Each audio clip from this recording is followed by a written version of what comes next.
Now we know that the chapters and verses of the Bible were not originally in the scrolls. Man divided the chapters. But what is amazing is that in the Hebrew alphabet consists of 22 letters. The book of Revelation consists of 22 chapters. And every chapter of Revelation stamped in order the meaning of the Hebrew letter. It's just phenomenal. What it shows is the inspiration of the Scriptures. The 10th letter of the alphabet, or the 10th number, if you will, is a yod. And a yod, and here on the left you can see this is your typical Hebrew letter yod. And over here, the one above is the ancient pictograph. And what the yod is a hand. And in the ancient pictograph, it looks like the whole elbow in the hand. You see it? But it has the same meaning. The value of the yod is 10, which is why we're talking about it right now, because we're in the 10th chapter, right, of Revelation. In Hebrew writings, the letter yod literally means a hand to work a deed, a finished work or a deed done. Do we see a hand anywhere? Not only saw a hand back there. Not only do we see a hand, and this is why I brought up, he's not waving to you. He's swearing an oath. He's basically saying, I have come, Daniel, you prophesy, I've come to make sure that everything the prophet declared is going to be fulfilled.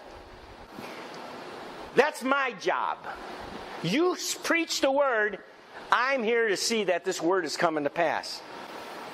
And this, as I said before, this speaks volumes to the church. Because we have a whole Bible, and that's what God says, Spirit says us. You speak the word. I'll see that it comes to pass. There's many angels working in the church. But this is the greatest angel that we know exists.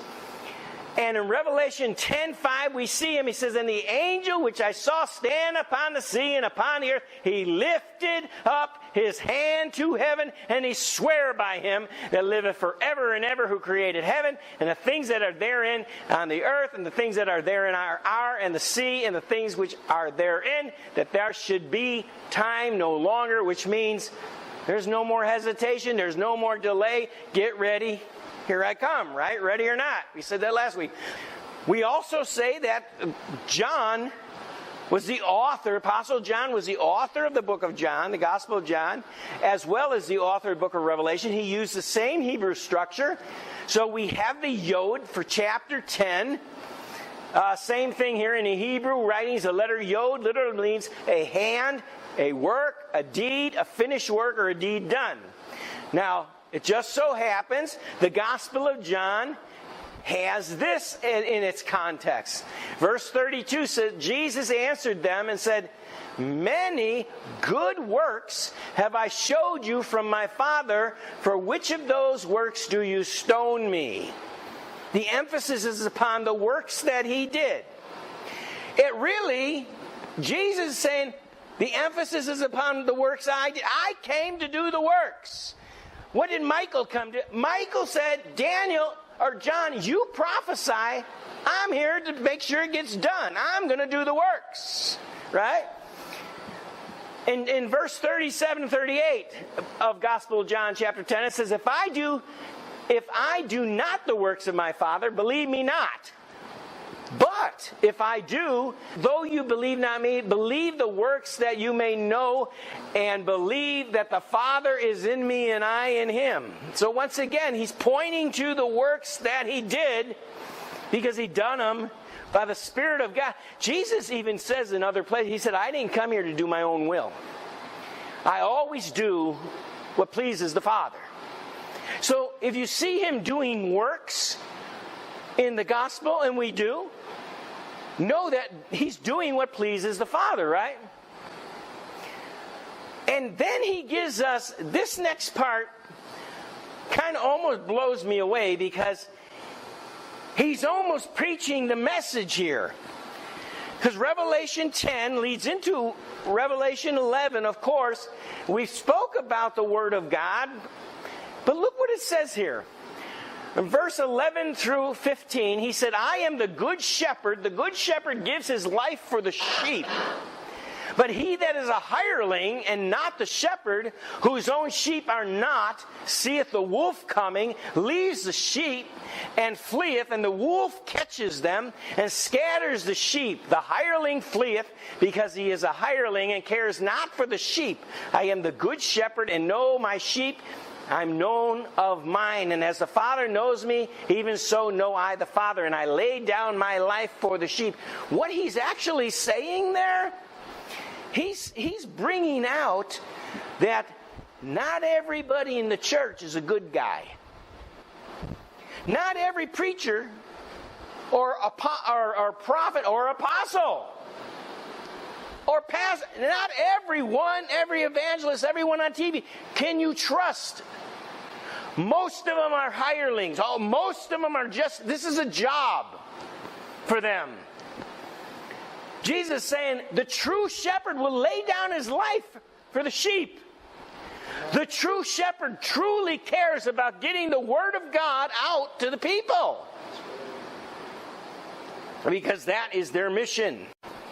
As we've been doing through our study here, we've been adhering to this theory that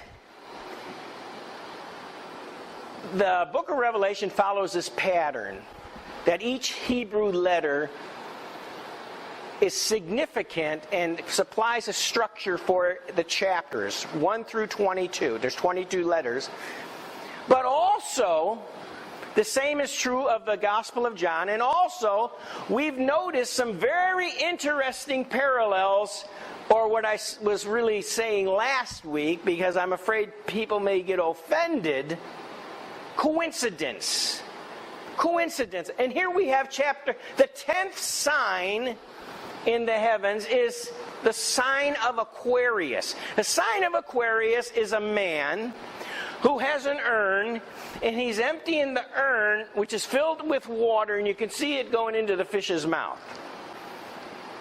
Now, what does this represent? Well, let's read it. Because by the way, Revelation chapter 10, the point of Michael coming to John is to say, here, the seal's off, here's an understanding of a prophecy, now you must prophesy again to the people. What is he prophesying about?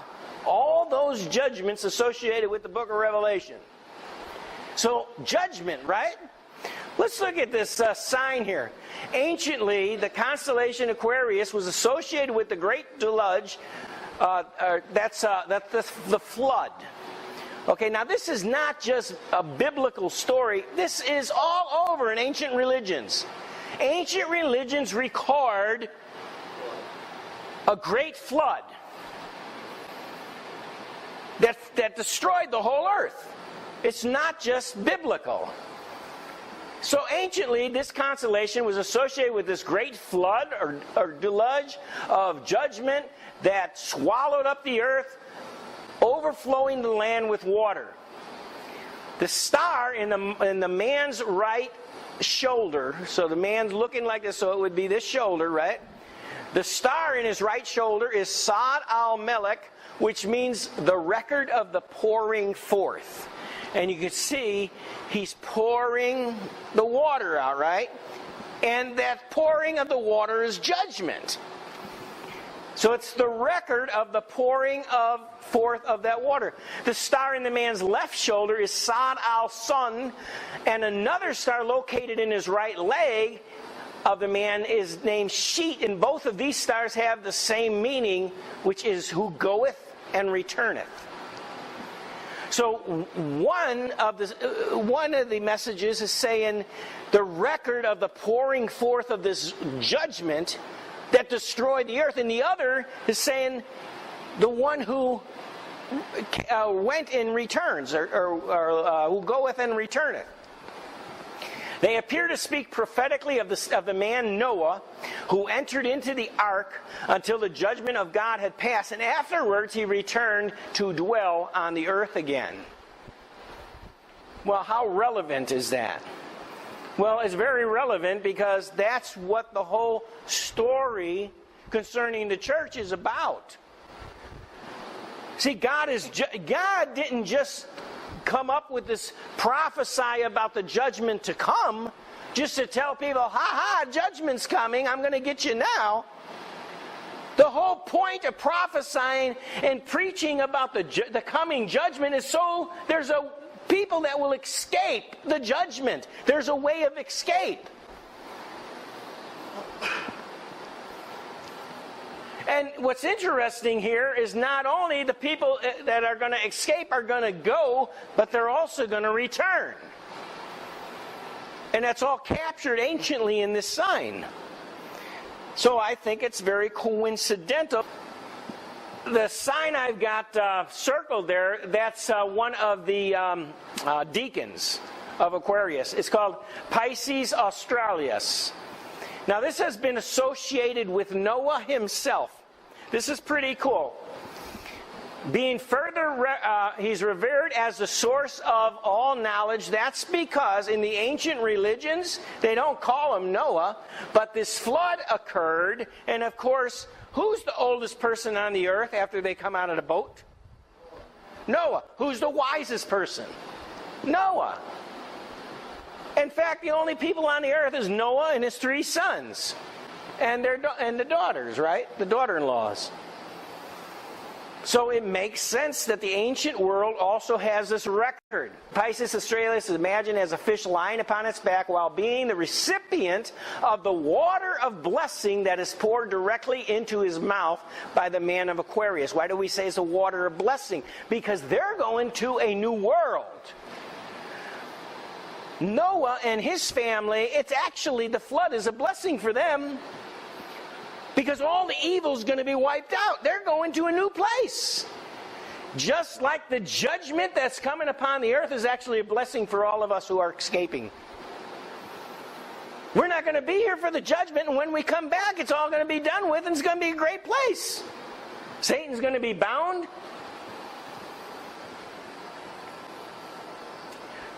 The picture here is actually, this is your familiar Greek planisphere of the heavens. This is the one in Egypt, the famous Dendera zodiac. And here's Aquarius. And it's interesting that he has 2 urns and 2 streams of water. Now, I brought this up at one time. The Bible actually talks about 2 floods. The Bible talks about the flood in the days of Noah, and it also talks about a flood between Genesis 1:1 and 1:2, where the earth became void. Darkness was on the face of the deep, and it was covered in water. And God had to remove the water, right? So it's interesting that we have those 2 judgments here. But it really means the same thing here. And here's that same fish we talked about, which is the receiver. But underneath, you see this, it's circled and it has these 8 souls. And those 8 souls are associated with this fish. And it's very interesting that 8 souls were associated with the ark. In fact, we can go right here to 1 Peter, and we read, which sometime were disobedient when once the long-suffering of God waited in the days of Noah while the ark was a preparing, wherein few, that is, 8 souls were saved by water. This is a coincidence. Is this a coincidence? For me, that's a coincidence. In fact, I think it's more than a coincidence. But for some of our listeners, I'm just saying it's a coincidence. If you don't think much of it, that's fine. Well, of course, we have Noah's Ark here. Well, why is this relevant for Revelation chapter 10 and John prophesying of the judgment? Because in Luke chapter 17, Jesus said this. He says, as it was in the days of Noah, So shall it be also in the days of the Son of Man. They did eat, they drank, they married wives, they were given in marriage until the day that Noah entered into the ark. The flood came and destroyed them all. Did you notice that the people they were not aware of what was happening until it came? The only people that escaped and were safe was the one family of 8 people. The judgment came quickly upon them, and Jesus said that's the way it's going to happen in these last days. And then he added another one. He said in verse 28, he said, likewise also it was in the days of Lot. They did eat, they drank, they bought, they sold, they planted, they builded. But the same day Lot went out of Sodom, it rained fire and brimstone from heaven and destroyed them all.